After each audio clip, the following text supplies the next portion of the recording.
제2장 전혀 다른 두 마리아. 교황 추종자들이 계시록 12장 1에서 4절 속에 등장하는 이스라엘을 하늘의 여왕 예레미야 44장으로 대체하긴 했지만 원래 그녀는 카톨릭의 창작물이 아니다.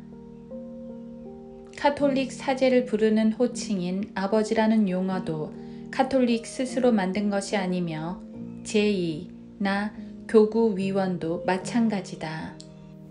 이러한 용어들은 이교도들이 바알이나 아스타롯에게 영광을 돌리기 위해 난잡한 제사를 올릴 때 사용했던 고대 용어들이다. 성모 마리아상을 비롯해서 고해 성사와 추기경, 교황과 십자가를 비롯해서 묵주, 촛불에 이르기까지 카톨릭이 만든 불경건하고 마귀적인 것들은 모두 님롯이나 탐무스, 그리고 세미라미스, 이시타르, 아르테르테 등의 숭배에서 유래한 것으로 결국 이방인들의 제사 풍습에서 나온 산물들임이 증명된 바 있다. 알렉산더 히슬롭의 2개의 바빌론을 참조하라. 이집트인들과 바빌론인들 그리고 힌두교도들은 삼위일체인 신을 섬기는데 그 삼위 중 한 명은 여성이다. 성경은 마리아의 실체를 보여주는 역사적 사실들을 여러 번에 걸쳐 제시하고 있다. 그 사실들 중에 로마 카톨릭이 반박해낼 수 있는 것은 이제껏 단 하나도 없었다.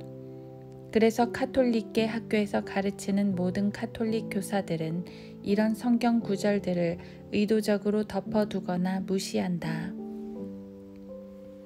로마 카톨릭이 개인적으로든 공적으로든 수도원에서든 수녀원에서든 혹은 바티칸 에큐메니칼 공회에서라도 절대 입 밖에 내지 못하게 하는 사실들은 다음과 같다. 1. 마리아는 구주가 필요한 죄인이었다. 누가복음 1장 47절. 2. 마리아는 정결례가 필요한 더러운 죄인이었다.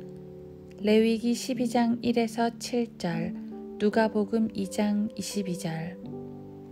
3. 마리아는 그리스도를 낳은 이후 적어도 6명의 아이를 더 낳았다. 마가복음 6장 3절. 그들은 그리스도의 사촌들이 아니었다. 시편 69편 8절은 그들이 그의 모친의 자녀들이라고 말한다. 4. 한 여인이 마리아를 보고 복이 있다 라고 말했을 때 누가복음 11장 27에서 28절. 예수 그리스도께서는 그녀의 마리아 숭배가 잘못된 것임을 지적하시고 바로잡아 주셨다. 또 주님은 마리아의 생각이 틀렸다고 말씀하신 적도 있으시다. 마태복음 12장 50절. 5. 성경에서 예수 그리스도께서 마리아를 자신의 어머니라고 부른 경우는 한 번도 없었다. 예수께서는 그녀를 여인이라고 부르거나 아니면 아예 언급하지 않으셨다.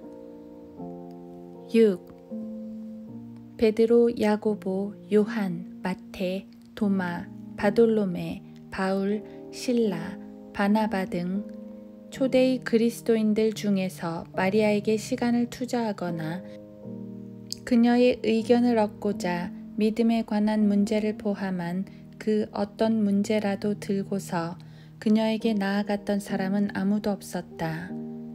그들이 마리아에게 조언을 얻기 위해 무슨 문의를 했다고 믿기보다는 심령술사의 전판에다 조언을 구했다고 믿는 편이 더 나을 것이다.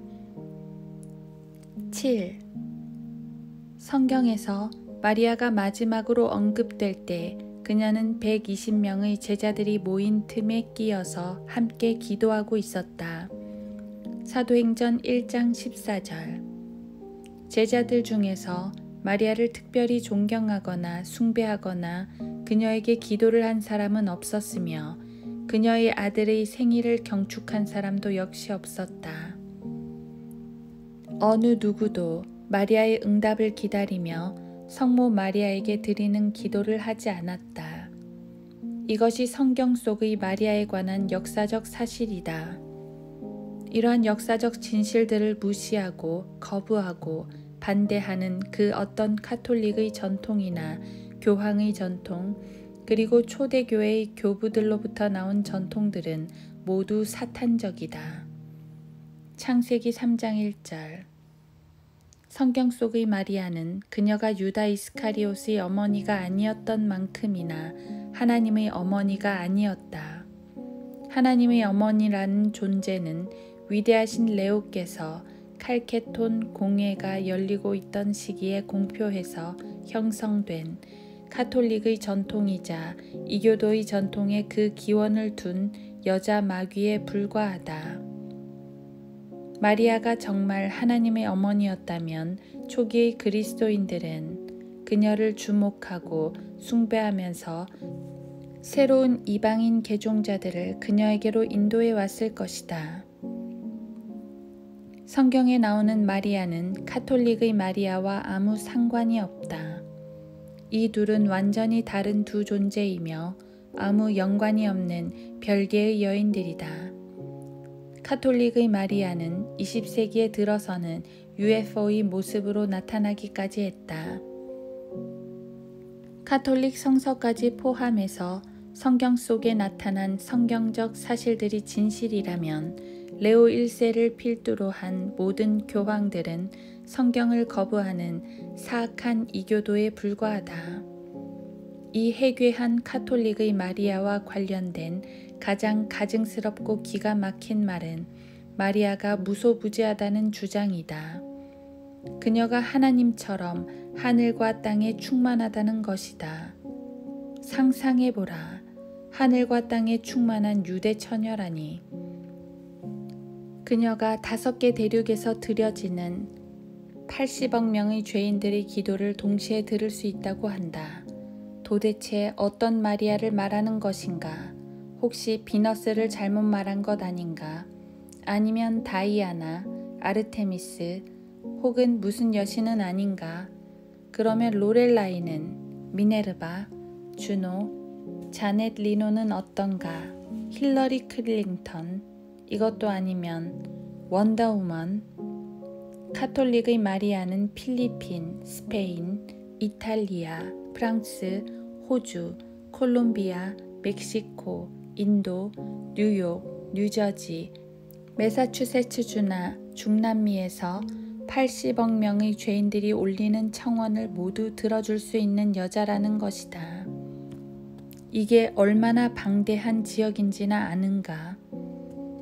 카톨릭에 따르면 마리아는 미혼이다. 그러나 마리아의 영원한 처녀성을 믿는다면 요셉의 영원한 동정 또한 믿어야만 한다는 결론이 나온다. 만일 그녀가 끝까지 처녀였다면 고린도전서 7장 4에서 5절은 어떻게 되는 것인가? 만일 요셉과 마리아가 그리스도가 태어난 이후에도 동침하지 않았다면 둘 다 영원한 동정들이라는 말이 된다. 결혼은 육체의 결합으로 성립된다. 고린도전서 6장 18절, 에베소서 5장 30에서 31절, 마태복음 19장 5, 6절. 이것이 원래의 결혼의 의미이다. 창세기 2장.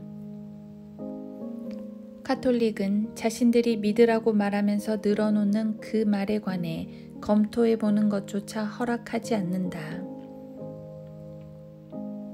그들은 요셉이 동정이었다는 말을 믿으라고 했는데 그 말은 마리아가 하나님과 요셉의 뜻에 불순종했던 여자라는 말밖에 안 된다.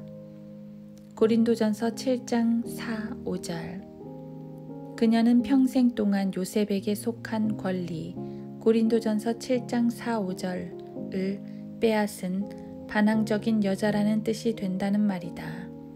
데살로니가 전서 4장 4에서 6절. 로마 카톨릭 지도자들은 이런 성경적 진리들에 대해 숙고해 보는 것을 금지시키기 위해 철저히 단속한다. 이러한 까닭에 그들에게 있어서 성경은 늘 닫혀 있고 읽혀지지 않는 책으로 남아 있는 것이다.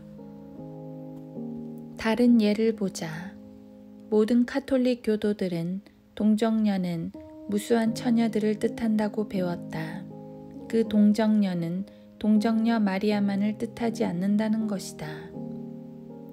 과달루페의 동정녀, 파티마의 동정녀, 루드르의 동정녀, 로키 산맥의 동정녀, 바르셀로나의 동정녀, 안데스의 동정녀 등등. 이처럼 마리아는 수많은 여신들로 나타나는 것이다. 이 여신들이 마태복음 1장과 누가복음 1장에 나오는 유대 여인과 무슨 상관이 있단 말인가?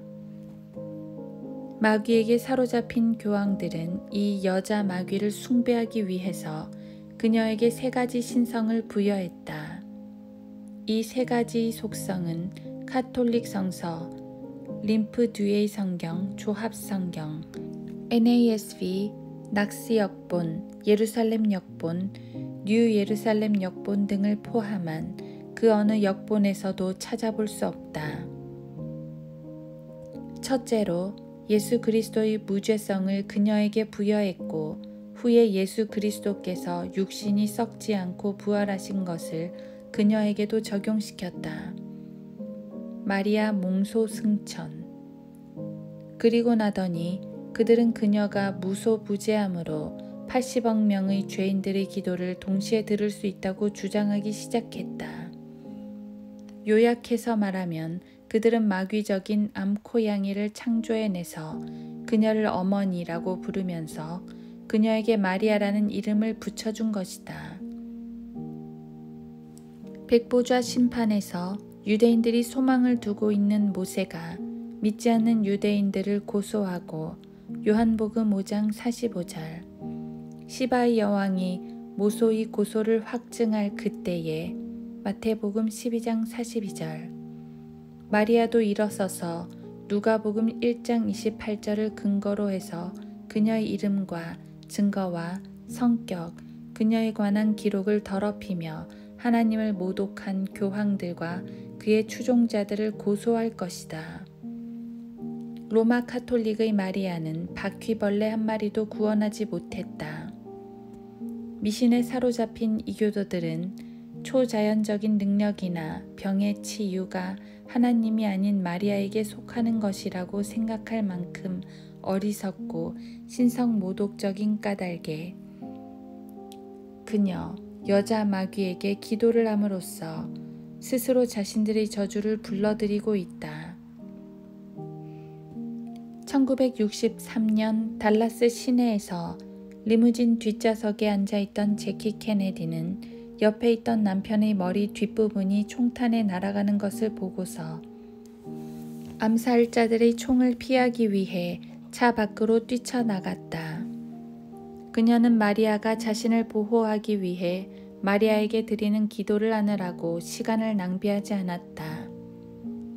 마리아는 그런 위기의 순간에는 아무짝에도 쓸모가 없기에 독실한 남부 카톨릭 교도였던 제키는 마리아에게 기도를 올려야 할 필요성조차도 느끼지 못했다. 그녀는 모든 카톨릭 죄인들이 죽음에 맞닥뜨릴 때 울부짖는 비명을 질렀다. 아, 나의 하나님. 이 울부짖음은 마하트마 간디가 구타당했을 때 내뱉었던 소리와 비슷하다. 오 라마여. 성경 속의 마리아는 하나님의 어머니가 되고 난 후에도 그녀의 아들 예수 그리스도를 사흘 동안이나 잃어버렸다. 엘리사벳이 마리아를 주의 모친이라고 부르는 장면이 나오는 바로 그 책에서 그 뜻하지 않은 이 사건이 발생했는데도 카톨릭 교도들은 이를 눈치채지 못하고 있다. 상상해보라. 무오한 여인이 하나님을 낳고 난 후에 사흘 동안이나 그 하나님을 빼앗겨버린 장면을. 아, 얼마나 위대하신 성모 마리아이신가. 당신은 내가 왜 카톨릭 교도가 아닌지 알 것이다.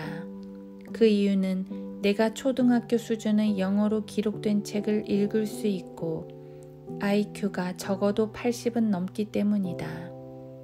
아직 노인성 치매도 없다.